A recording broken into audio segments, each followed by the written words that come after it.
I feel like us MMA fans, sometimes we lose the plot, man. If you didn't watch UFC 321 this weekend, you would probably think Ciryl Gane went out there, absolutely schooled Tom Aspinall, knocked him down like 3 times in the first round, and it was guaranteed that the round would be a 10-8 round if it had a chance to actually end. It's beyond crazy, honestly. Look, I get it, Gane did a lot better than most of our expectations. I can see that, I'm not stupid. But to act like Tom was looking lost and had zero chance of winning this fight is simply unfair, don't you think? Yeah, that one big shot by Ciryl kinda messed Tom's nose up, and we have never seen him struggle like this, that's all true. However, I still firmly believe Tom would have knocked him out or submitted him, cause you know what, you don't become Khabib or Hamzat when you defend a single takedown, you just don't. That's pretty much what Tom haters and Ciryl fans would have you believe, like just because he defended the first takedown, that doesn't mean he would have been able to defend anything and everything. Let me tell you man, in heavyweight division especially, someone can get caught and get some damage on their face pretty quick. That's just how it is. That's exactly what happened to Tom. I would make the argument Tom was landing stronger shots overall though. He had that one leg kick which almost made Ciryl lose his entire balance, and while Ciryl looked so good in the first minute or so, Tom was starting to bounce back big time with his shots. I sincerely believe if this fight went on, it would still end with Tom by submission or knockout. And even then, people would say, oh my god, Gane looked so much better than our expectations. This then proves Jon Jones is 1,000 times better than Tom. Like dude, we need to chill the hell out, okay?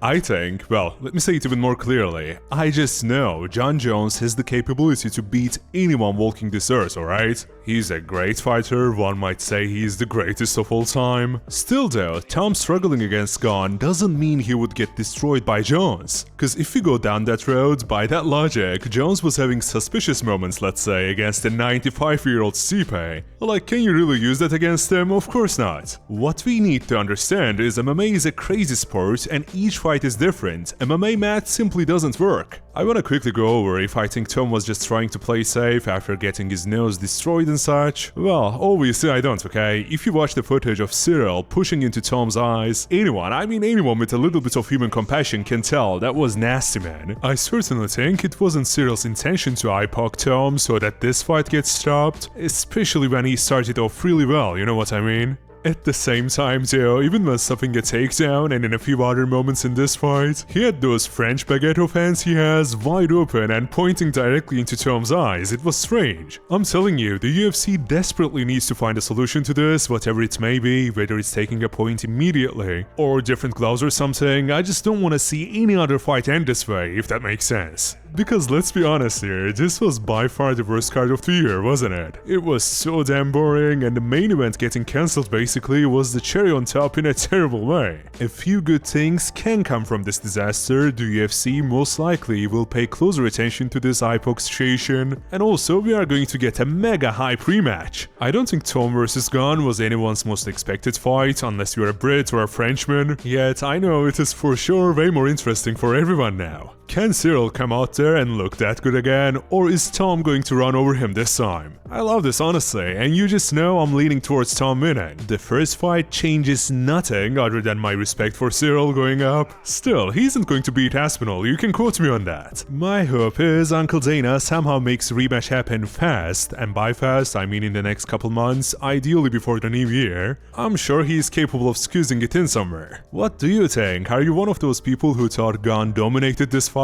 In that case, you would be a delusional fan, by the way. Or do you still have Tom as the favorite? Let me know down in the comments and I'll catch you next time. Cheers!